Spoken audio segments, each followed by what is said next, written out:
I've got eggs boiling on the stove. Lonely, but not when you. Because it's protein and it's quick. I'm dealing with a really bad migraine, but that's also because I hung out with my friend who just broke up with her boyfriend recently. And I drank beer, but I had a shot at the end of the night while I was already at home. I was about to go to bed. The timing was off. But I'm here because I noticed I had plans of what I really wanted to do.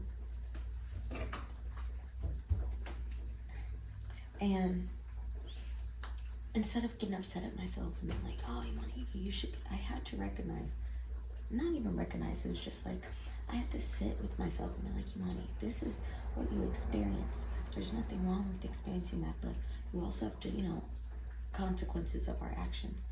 And I feel like when, sometimes we might say that and we think it's a bad thing, but it's not. No, it's just, there's a sequence of events. When one thing happens, it dominoes. And so in realizing, when we're in low vibrational states, essentially, and I don't even want to call it a low vibration state, it's just a different frequency that I was residing in yesterday. And understanding now that when you go into certain frequencies, that they are going to have a certain consequence, and so you deal with them in a way. And so the way that I was talking to myself this morning, dealing with this headache, is I allowed myself to be in that slump. And someone reached out to me and said that the podcast that I made about ego death, about, having your higher self meet you in the slump rather than trying to reach up there, how that really helped them. And I was like, yeah, because, the higher self recognizes, and that's what unconditional love is. The higher self recognizes that this happens. And unconditional love isn't to, excuse a lot of things, but it's in recognizing positions that people are in and having so much unconditional love for ourselves that we either remove ourselves or we remove ourselves to protect ourselves. Why am I talking about this? My God, what? I don't know. I'm just gonna keep following it. But basically, I sat and I kept reminding myself of the value and what I could still do in the slump if everything is making an opportunity and not an excuse. I sat down and I was like, you know what? I was like, if I'm gonna be on the phone, I'm gonna utilize this. I'm gonna still do my job as a content creator, but in the bed from laying down or whatever. And in that moment, I realized, I was like, damn. I was like, when we allow the higher self, or when we allow ourselves to just be in the slump, be in that unconditional love of ourselves, even if we hate it, because hate is still just as much a part of love.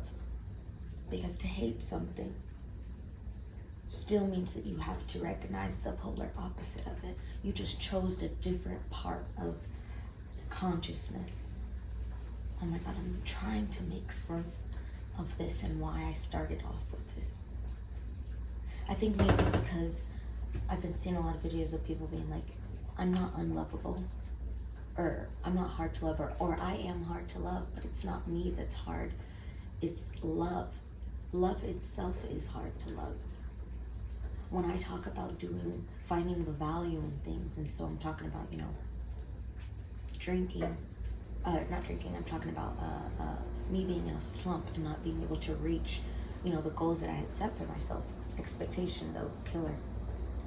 But I was just thinking about that, and it was when I stopped trying to fight that part of me and dog talk it, and I just allowed myself to be in that slump and see where it goes. Money, you're hungover, you have a migraine. So it's like, what does a person do when they're hungover? They slump, they sit, my friend, she broke up with her boyfriend, and I was like, you're not supposed to be perfect right now.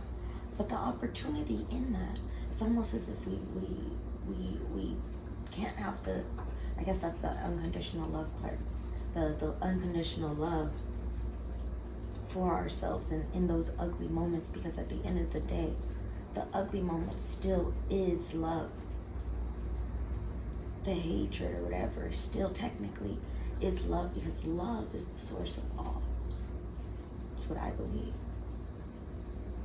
Passion tapping into something.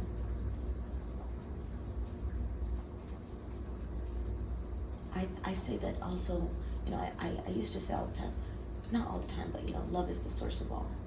I didn't really understand it, but I believe that when you love something, you want to see it grow. And that's what consciousness is. Consciousness is an evolution, and so it wants to see itself grow. It has value in that. Love itself, I believe, our perception of love in this lifetime is skewed. We think of love, and you know what? It's the Kanye. There it goes. The lyric that's been on my mind is "No Church in the Wild" by Jay-Z, Frank Ocean, Kanye West, and maybe Usher. Not Usher. No, it doesn't matter. But there's this one moment where someone's rapping and he says, he's talking about a girl that has a tattoo, and he said, love is cursed by monogamy. Monogamy, that one route, that one way that we think. And as I've been talking to everybody, my camera cut off.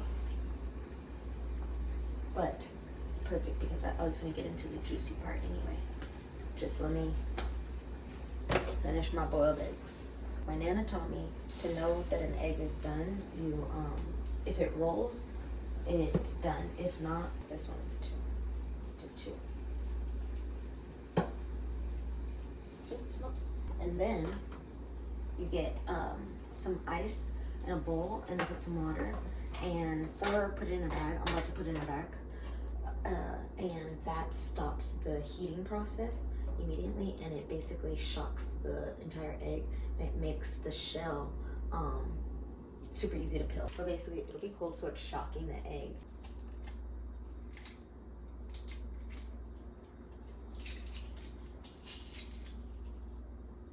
All your shells in a bag, you just throw them away. Ouch! Oh my god. Migraine. See, normally my bed is made up if I'm awake every single time, because remember, it's a part of my morning routine about waking up the mind and body. But because of just the slump that I was in, I had to sit, and I was like, one morning I was like, you can't expect yourself to get that high. I was like, when you've been that low, or when you're residing in that low. And again, there's nothing wrong with the low. Oops, let me not flash the camera. There's nothing wrong with the low, but you have to operate in the low. You have to know how to do it. And so here I am sitting in my slump, literally right now. And I think back to that love is cursed by monogamy thing, and unconditional love. And I'm just still trying to piece together where my stream of consciousness is going right now. But I also am too intrigued to stop, right? I don't know. Give me a second.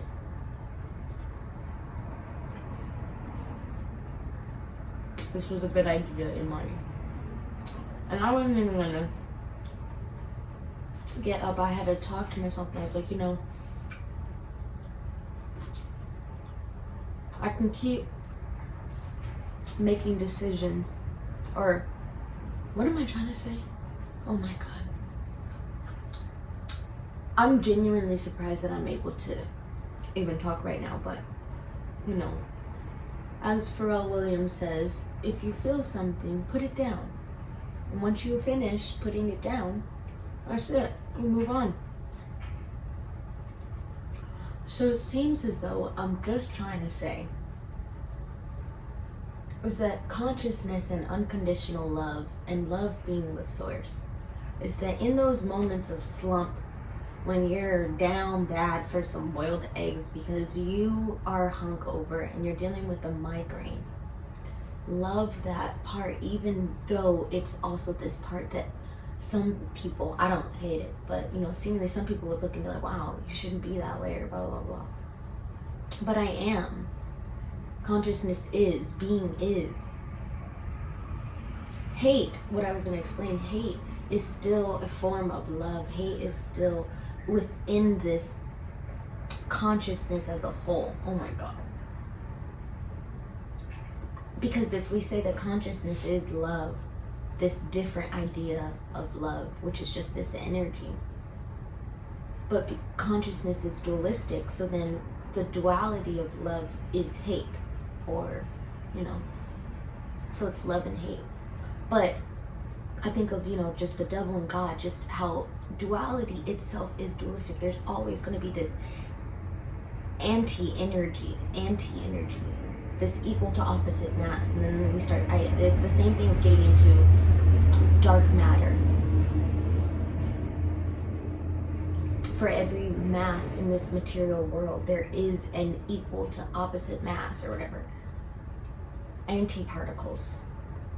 That's like the material aspect would be the ego, or the ego is basically the mind and body, our material aspect, physical representation of us. And then the equal to opposite mass is the higher self. Consciousness learns through contrast. We grow through contrast. We grow through experiencing the opposite. And it's our job to see the opportunity in that, right? I keep squinting my eyes because I'm like, is the camera still on?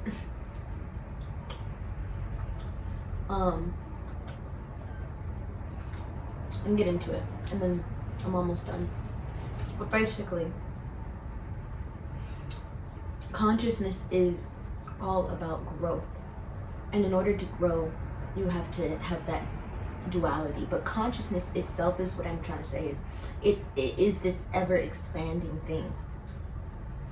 So it makes sense for consciousness as a whole to be dualistic, because the whole point, the fundamental function of consciousness is expansion. And so expansion comes from contrast.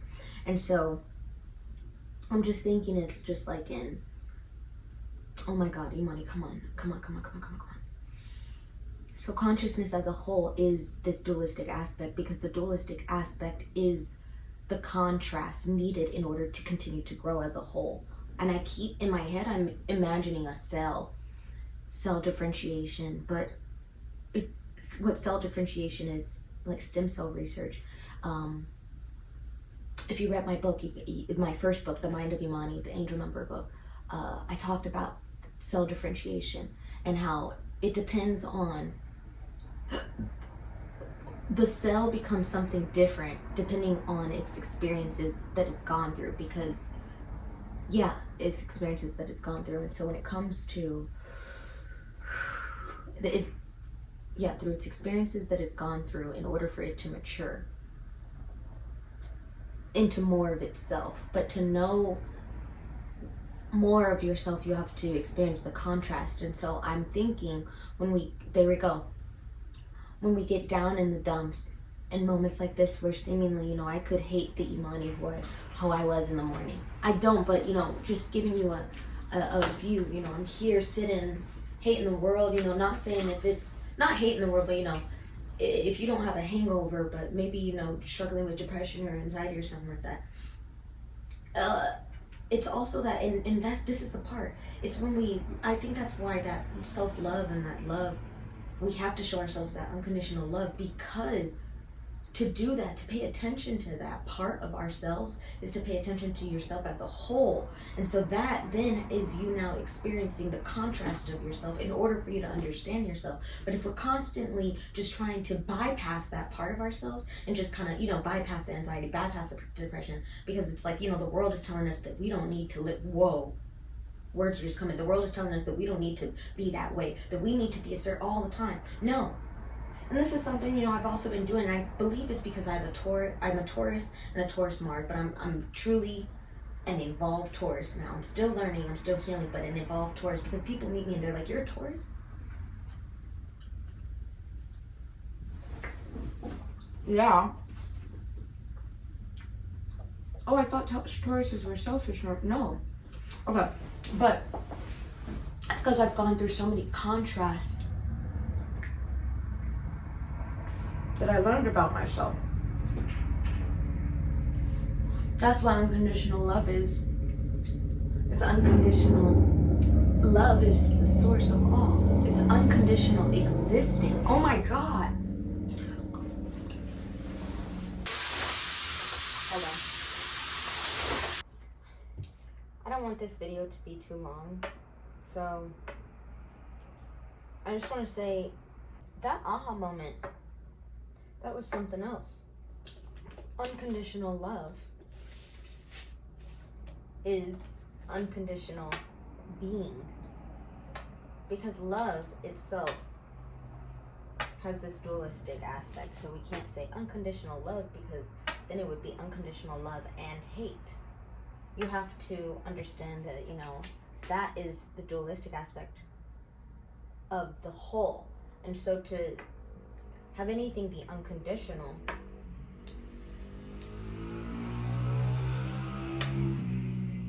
that was a motorcycle, which represents individuality.